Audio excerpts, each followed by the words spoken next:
नमस्कार, उत्तराखंड एक्सप्रेस में आप सभी का स्वागत है। मैं हूं नीलू। करते हैं खबरों की शुरुआत। तो सीएम योगी आदित्यनाथ और उत्तराखंड के सीएम त्रिवेंद्र रावत खराब मौसम और बर्फबारी के चलते सोमवार को बद्रीनाथ धाम नहीं जा सके। रात को दोनों मुख्यमंत्री चमोली के गौचर में आईटीबीपी के गेस्ट हाउस में रुके और आज दोनों मुख्यमंत्री बद्रीनाथ जाएंगे और भगवान बद्री विशाल के दर्शन करने के बाद सीएम योगी उत्तर प्रदेश सरकार के गेस्ट हाउस का शिलान्यास करेंगे। 11 करोड़ की लागत से ये गेस्ट हाउस बन रहा है। इसमें कुल 40 कमरे होंगे।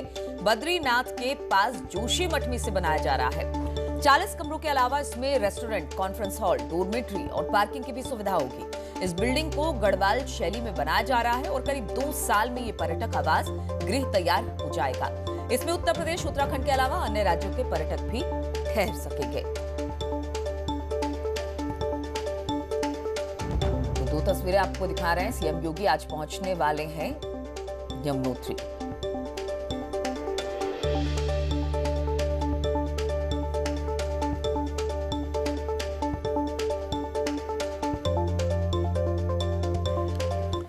और इसी पर बातचीत करने के लिए प्रभात पुरोहित इस वक्त बद्रीनाथ से हमारे साथ है और दीपांकर हमारे साथ देहरादून से जुड़ेंगे। पहले प्रभात के पास चलते हैं। प्रभात, बद्रीनाथ पहुंचने वाले हैं सीएम योगी, किस तरह का कार्यक्रम आज उनका रहने वाला है, कब तक पहुंचेंगे बद्रीनाथ? नीलू, बताना चाहूंगा जिस तरीके से बद्रीनाथ जो कार्यक्रम था उत्तर प्रदेश के मुख्यमंत्री सीएम योगी आदित्यनाथ का और वो उत्तराखंड के सीएम त्रिवेंद्र सिंह रावत का, वो आज 8 बजे से 8:30 बजे के बीच प्रस्तावित था। हालांकि अब हमारे पास जो पुख्ता जानकारी आ गई, 8 बजे गौचर हेलीपैड से बद्रीनाथ धाम के लिए रवाना होंगे और 8:30 पर बद्रीनाथ बाणा हेलीपैड, जो आर्मी का हेलीपैड है, यहाँ पर लैंडिंग होगी और उसके बाद कार द्वारा साकेत तिराहे तक दोनों सीएम पहुंचेंगे और वहां से पैदल बद्रीनाथ मंदिर पहुंचने का कार्यक्रम है, जहां पर कि 9 बजे से 9:15 बजे तक जो है यहाँ पर पूजा अर्चना और दर्शन का कार्यक्रम है और उसके बाद यहाँ से वापस जो उत्तर प्रदेश सरकार के द्वारा जो पर्यटन भवन बनाया जा रहा है उसका शिलान्यास कार्यक्रम में शामिल होंगे। और अगर हम बात करें बद्रीनाथ की, तो बद्रीनाथ में इस वक्त मौसम पूरी तरीके से साफ है। आपको दिखाना चाहूंगा बद्रीनाथ मंदिर, वो सामने नारायण पर्वत और नीलकंठ की पहाड़ियां जो कि इस वक्त सूरज की किरणों से चांदी के समान चमक रही हैं। इन खूबसूरत दृश्यों को न्यूज 18 अपने दर्शकों को सीधे बद्रीनाथ धाम से इस वक्त दिखा रहा है। श्रद्धालु यहाँ पर पहुंचे हैं। श्रद्धालु भी जो है इस खूबसूरत पलों को जो है अपने कैमरों में कैद कर रहे हैं। और बात करें अभी जिस तरीके से कल लगातार बर्फबारी जो है बद्रीनाथ धाम में हुई थी, केदारनाथ धाम में हुई थी, जिसके चलते ये पूरा कार्यक्रम भी कल प्रभावित हुआ था, तो आज मौसम ने पूरी तरीके से यहाँ मेहरबानी की है। पूरा मौसम साफ है। हालांकि बर्फ जमने के चलते, जो रात को पाला गिरा, पाला जमने के चलते यहाँ पे कई जगह फिसलन वाली स्थिति है, लेकिन स्थानीय प्रशासन के द्वारा अब यहाँ पर जो गर्म पानी के द्वारा जो है बर्फ पिघलाने का काम भी किया जा रहा है, ताकि जो यात्री हैं उन्हें किसी तरीके से दिक्कतें न, और जब वीआईपी कार्यक्रम यहाँ पर हो उस वक्त सारी व्यवस्थाएं चाक चौबंद रहे। नीलू, बिल्कुल प्रभात, और जिस तरह से कल बर्फबारी हो रही थी, दोनों सीएम वहां पर फंस गए थे केदारनाथ में। आज अब एक बार फिर से जो कार्यक्रम है उसे जो आगे बढ़ाया जा रहा है, यानी कि बद्री विशाल के दर्शन करने के लिए चाहे वो सीएम योगी हो और उनके साथ उत्तराखंड के मुख्यमंत्री हो, दोनों पहुंच रहे हैं। ऐसे में अब ये कहे, चूंकि आपने दिखाया बड़ा खूबसूरत नजारा था, सूर्य की किरणें निकल गई हैं, मौसम बिल्कुल साफ है और बिल्कुल अनुकूल है अब वहां पर पहुंचने के लिए दोनों सीएम के लिए। निश्चित ही जिस तरीके से कल लगातार बर्फबारी के चलते, क्योंकि यहाँ पर घाटियां हैं, घाटियों में विजिबिलिटी की प्रॉब्लम आ जाती है। अचानक से कोहरा अगर घाटी से ऊपर उठ जाता है तो विजिबिलिटी की प्रॉब्लम हो जाती है, जिसके चलते यहाँ पर हेली ट्रैफिक नहीं चल सकता। यही प्रॉब्लम कल यहाँ पर आई थी और आज जिस तरीके से मौसम पूरी तरीके से मेहरबान है, आज पूरी जो घाटियां हैं वो पूरी तरीके से खुली हुई हैं। और बद्रीनाथ की हम बात करें तो बद्रीनाथ में इस वक्त मौसम बहुत साफ है। हालांकि ठंड है, बर्फ जो कल यहाँ पे बर्फ गिरी है उसके चलते मौसम में ठंडक है, लेकिन जैसे ही जैसे जो है सूर्य नारायण की कृपा पूरी बद्रीपुरी पर होगी तो उसके साथ ही यहाँ से ठंड भी कम होने लगेगी। और जहां तक जो कार्यक्रम की बात करें तो कार्यक्रम जो जिस तरीके से प्रस्तावित रखा गया है उसी के अनुरूप यहाँ पर आज संचालित होगा। ठीक है प्रभात, आप हमारे साथ बने रहिए और दीपांकर भी हमारे साथ देहरादून से जुड़े हुए हैं। दीपांकर, अगर बात की जाए जिस तरह से कल का पूरा कार्यक्रम था, सीएम योगी और उत्तराखंड के मुख्यमंत्री भी उनके साथ पूरे दिन रहे, हालांकि मौसम ने साथ नहीं दिया, कार्यक्रम में थोड़ा सा फेरबदल हुआ है। आज पहुंचने वाले हैं दोनों मुख्यमंत्री बद्रीनाथ, क्या जानकारी इसको लेकर?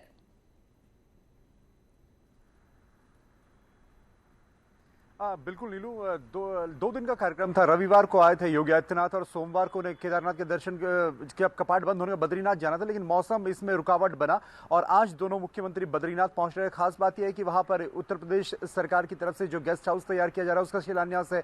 एक जो सबसे खास बात इस दौरे की रही योगी आदित्यनाथ की अब तक की, उन्होंने एक बात साफ कर दी कि दोनों राज्यों के बीच परिसंपत्ति का कोई विवाद अब नहीं है और एक दो जो मसले कुछ है छुटपुट वो बातचीत से सुलझा लिए जाएंगे। वहीं योगी आदित्यनाथ ने यह भी कहा कि हरिद्वार में जो गेस्ट हाउस उत्तर प्रदेश का बन रहा है वो कुंभ से पहले बनकर तैयार हो जाएगा दिसंबर तक और फिर उसका उद्घाटन भी करेंगे।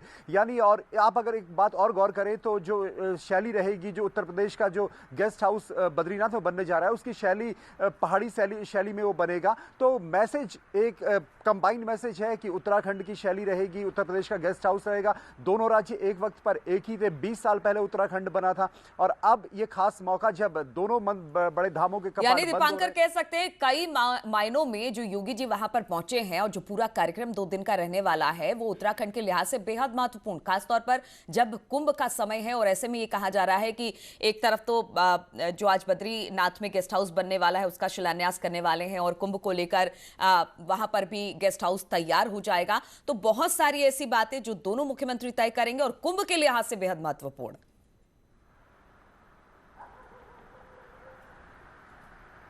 बिल्कुल नीलू, क्योंकि उत्तर प्रदेश के मुख्यमंत्री योगी आदित्यनाथ का जो कनेक्ट है वो हर व्यक्ति से है और योगी एक ब्रांड नेम है आज की तारीख में बीजेपी का और योगी की जिस तरह डिमांड है तो योगी को देखना, योगी को सुनना सभी लोग पसंद करते हैं। और योगी का ये दौरा जो खास तौर पे 2 बड़े धामों को लेकर है, केदारनाथ और बद्रीनाथ, जिनकी पहचान न सिर्फ उत्तराखंड के लिए बल्कि देश विदेश में लाखों श्रद्धालु वहां आते हैं। कोविड की वजह से इस बार श्रद्धालु नहीं आ पाए, ऐसे में योगी आदित्यनाथ का आना, साथ में सीएम त्रिवेंद्र सिंह रावत का होना और अब कुंभ की तैयारी लगभग 2 महीने बाद जो पहला पर्व स्नान होगा 14 तारीख जनवरी को मकर संक्रांति का और फिर 4 महीने का लगभग 3.5-4 महीने का कुंभ होगा, उसमें उत्तर प्रदेश एक बड़ी संख्या में लोग पहुंचते हैं। तो कुल मिला के जो कंबाइंड ब्रांडिंग है कुंभ की, 4 धाम की और ओवरऑल दोनों राज्यों की सरकारों के बीच अच्छे संबंधों की, वो सब कुछ इस दौरे में नजर आया नीलू।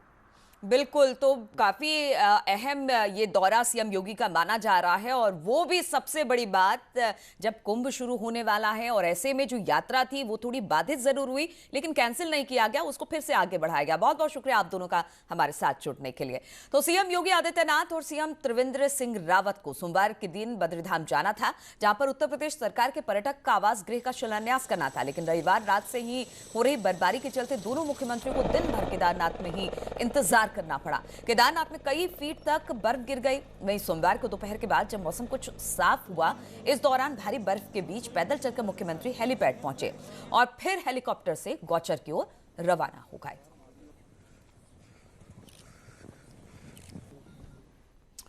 और प्रधानमंत्री मोदी बीते सालों में 4 बार केदारनाथ का दौरा कर चुके हैं और अब उत्तर प्रदेश के सीएम योगी आदित्यनाथ ने भी केदारपुरी का दौरा किया और ऐसे में बीजेपी कार्यकर्ता इसे लेकर जबरदस्त उत्साह में है।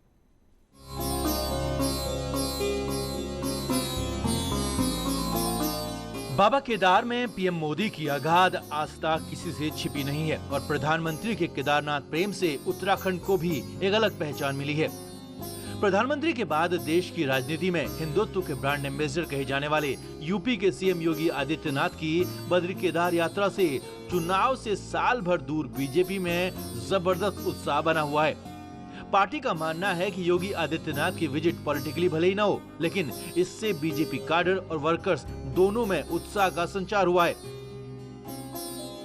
हमारे जो कैडर है, हमारा जो वर्कर है, उसमें भी बहुत ज्यादा उत्साह का संचार हुआ है और योगी आदित्यनाथ जी की मातृभूमि भी है, जन्मभूमि है, तो इसलिए उनका आगमन बहुत सुखद है। योगी आदित्यनाथ की इस 2 दिवसीय यात्रा से सरकार को भी काफी उम्मीदें बनी हैं। पर्यटन मंत्री भी मानते हैं कि पीएम मोदी के बाद योगी की यात्रा से उत्तराखंड टूरिज्म को तो बूम मिलेगा, साथ ही साथ यूपी के साथ परिसंपत्तियों के बचे मामले भी जल्द सुलझ जाएंगे। योगी जी का विशेष प्रेम उत्तराखंड से है और इसी भूमि को वो बिलोंग करते हैं, तो ये समस्या जो है उत्तर प्रदेश और उत्तराखंड की जो समस्याएं हैं परिसंपत्तियों की, इसका निपटारा ऐसे महानुभावों के रहते रहते होना चाहिए। यूपी और उत्तराखंड दोनों प्रदेशों में बीजेपी की सरकारें आने के बाद बीते सालों में परिसंपत्तियों समेत तमाम मसलों पर तेजी के साथ काम हुआ है। परिसंपत्तियों को लेकर सालों से चले आ रहे डिस्प्यूट खत्म हुए और अब माना जा रहा है कि बद्रीनाथ में यूपी भवन के निर्माण के बाद दोनों प्रदेशों के रिश्ते और मजबूत होंगे। सुनील नवप्रभात, न्यूज़ 18, देहरादून।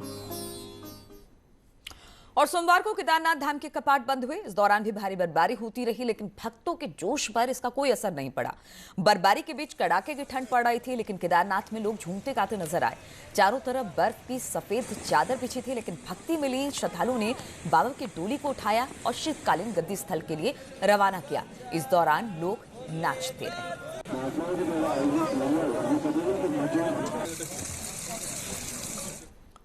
यमुनोत्री धाम के कपाट भी सोमवार को बंद हो गए। श्रद्धालु में उत्साह इस कदर था भारी कि वहां पर बर्फबारी हुई, बारिश हुई। इसके बीच भी श्रद्धालु मां यमुना के नारों का उद्घोष कर रहे थे।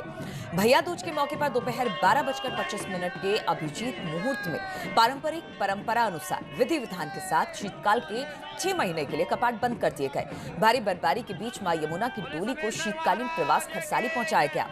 यमुना जी को लेने शनिदेव की डोली यमुनोत्री पहुंची और वहां पूजा अर्चना के बाद पारंपरिक वाद्य यंत्रों की धुन पर उत्सव डोली को उठाया गया।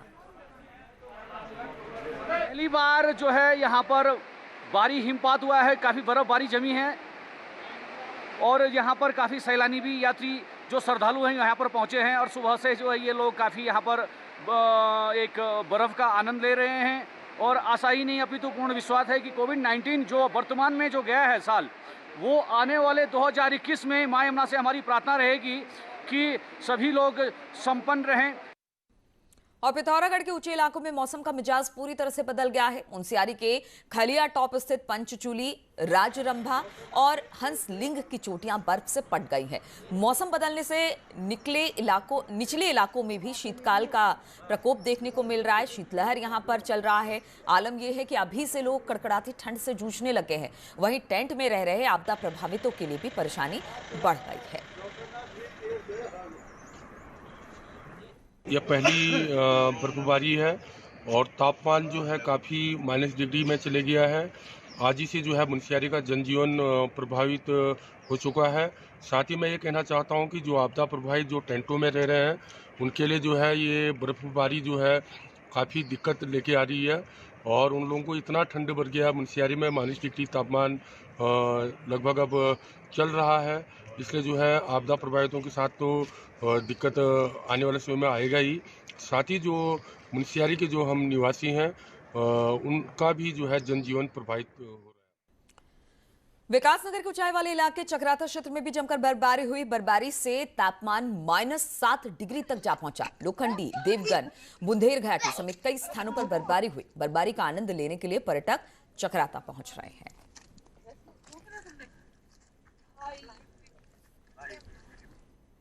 और रुकते हैं यहां पर छोटे से ब्रेक के लिए, बहुत जल्द।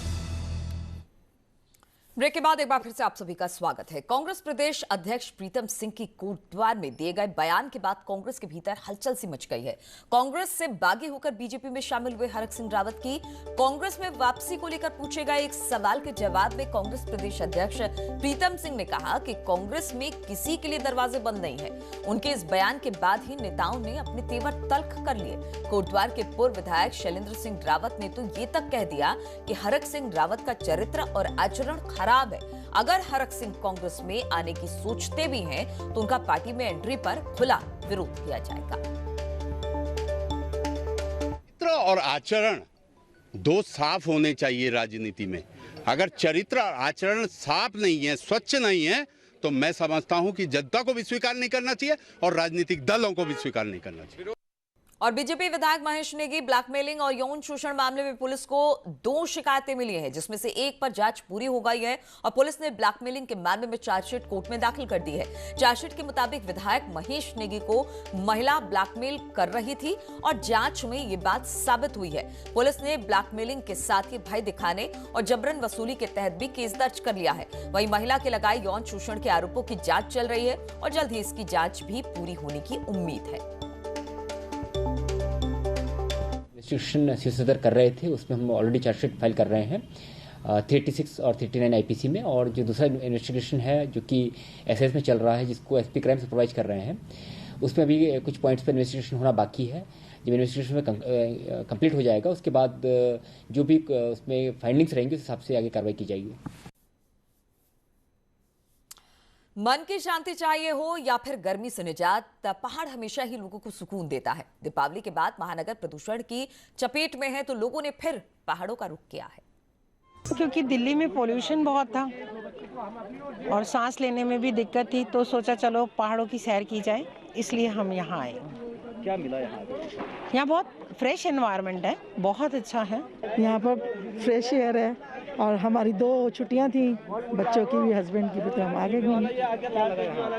बहुत अच्छा कस्टमर आ रहा है, यूपी, दिल्ली या लोकल से जो भी आ रहा है, उससे हमारा जो है इस नवंबर के महीने में हमारी रोजी रोटी का जो आसरा है वो इस समय अच्छा चल रहा है। अगर आप भी महानगरों में पटाखों के पोल्यूशन से परेशान हैं तो आएं, कुछ दिन गुजारें हमारे पहाड़ में। वीरेंद्र बिष्ट, न्यूज 18, नैनीताल। और चाइना बॉर्डर को जोड़ने वाली लिपुलेख रोड बनने के बाद पर्यटन की अपार संभावनाएं अब नजर आ रही हैं। खासतौर पर कैलाश मानसरोवर यात्रा रूट में इस इलाके को प्रकृति ने अपने नायाब सौंदर्य से पूरी तरह से सजाया है। आदि कैलाश से लेकर ओम पर्वत तक ये कुछ प्रकृति की ऐसी धरोहर है जो पर्यटन के कायाकल्प कर सकते हैं।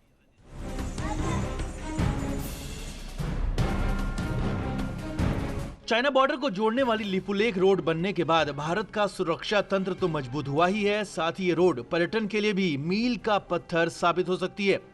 11,000 फीट पर मौजूद गुंजी के आगे हर तरफ नेचर के वो बेहतरीन नजारे देखने को मिलते हैं जिसकी दरकार एक सैलानी को हर वक्त रहती है।